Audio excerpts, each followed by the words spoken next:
When land has to be measured, values assessed, buildings erected, property sold, estates managed, mines sunk, or territories mapped, there are scope for the services of a chartered surveyor. Because of this variety, the Royal Institution's members cover nearly every aspect of the use of land, property and buildings in the United Kingdom and throughout the world.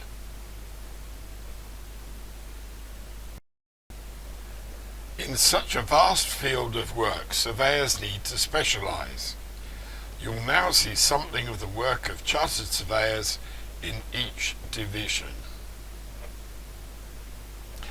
The chartered surveyor in the valuation, estate agency and planning division has to go out into the community and carry out valuations of many different types of property, including residential, shops, offices and factories, including plant and machinery. They may also be needed to advise on planning law when submitting a planning application or conducting an appeal against a planning refusal. The chartered surveyor must go out and inspect the property, examine for structural defects, and be able to allow for the necessary cost of repairs in his valuation. Notes and measurements must be taken of the property. He must also know his property law so that he may provide advice to his clients for different purposes. The valuation may be for many different reasons. For instance, investment, compensation and compulsory purchase, rating and taxation including capital gains tax and estate duty. As an estate agent, the chartered surveyor often negotiates sales of residential properties and arranges mortgages for the property purchaser. The estate agent is in private practice, and because he advises so many local residents, he is usually a well-known and respected member of the business community of the city or town in which he practices.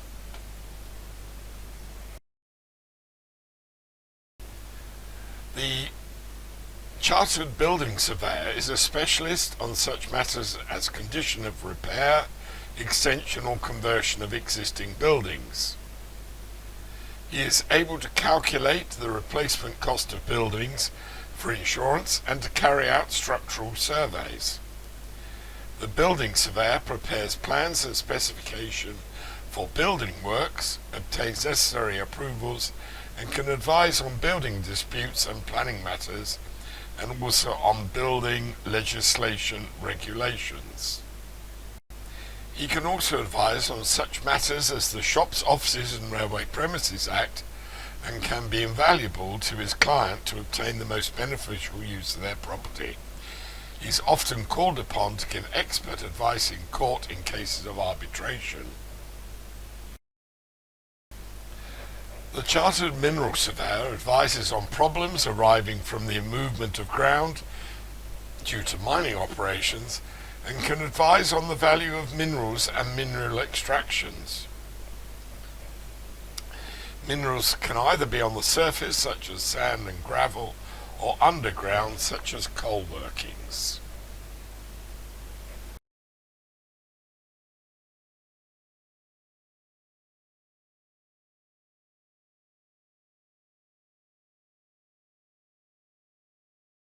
The chartered surveyor practicing in land agency and agriculture will often be involved in the management of country estates and buildings. Many of the agricultural surveyors in private practice are concerned with the sale of live and dead stock, farms and associated buildings and timber. They carry out valuations for such purposes as selling plant, stock taking and compulsory purchase. The residential land agent is employed to look after the property of individuals or institutional landowners.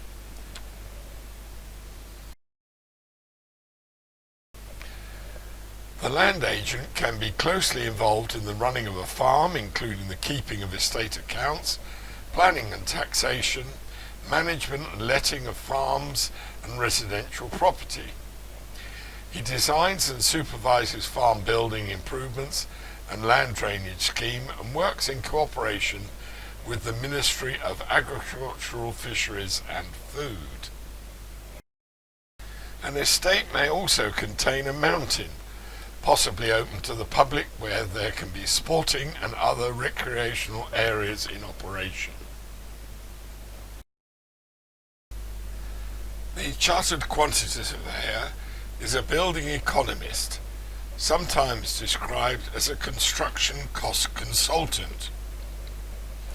He advises building owners on the probable cost of building schemes and the costs of alternative designs. He advises on the design and construction at all stages, so that matters can be controlled within predetermined limits of expenditure.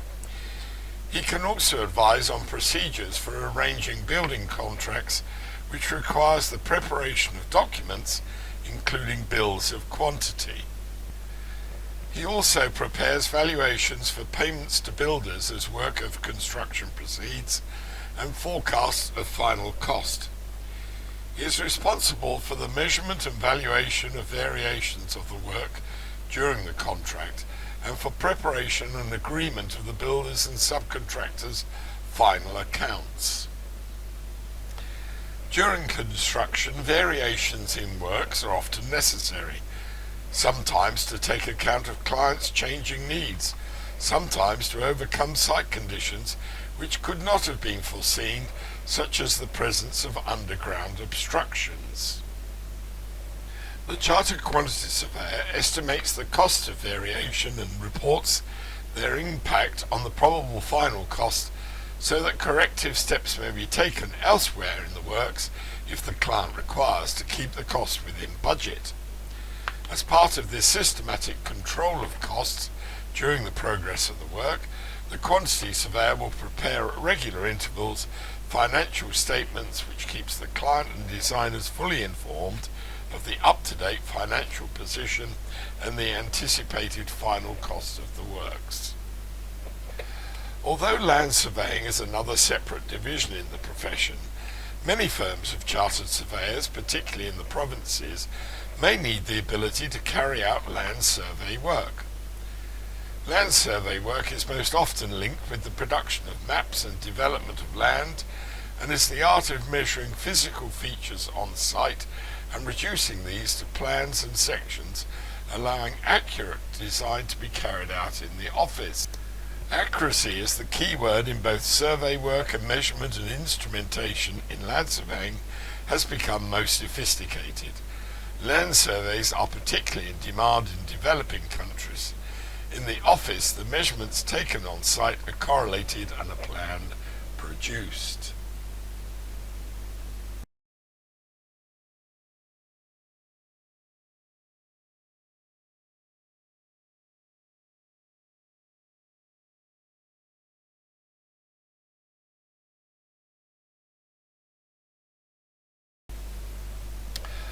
The hydrographic surveyor carries out all aspects of the surveys of oceans, seas, inland waterways, and especially harbours and their approaches, and he produces nautical charts.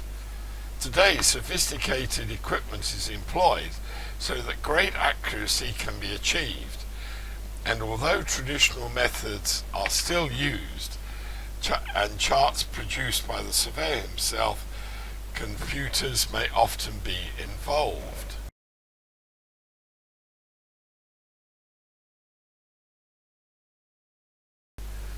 The Port of London Authority has developed a polar plot system by which data is collected and processed at high speed and a chart produced on an automatic charting table.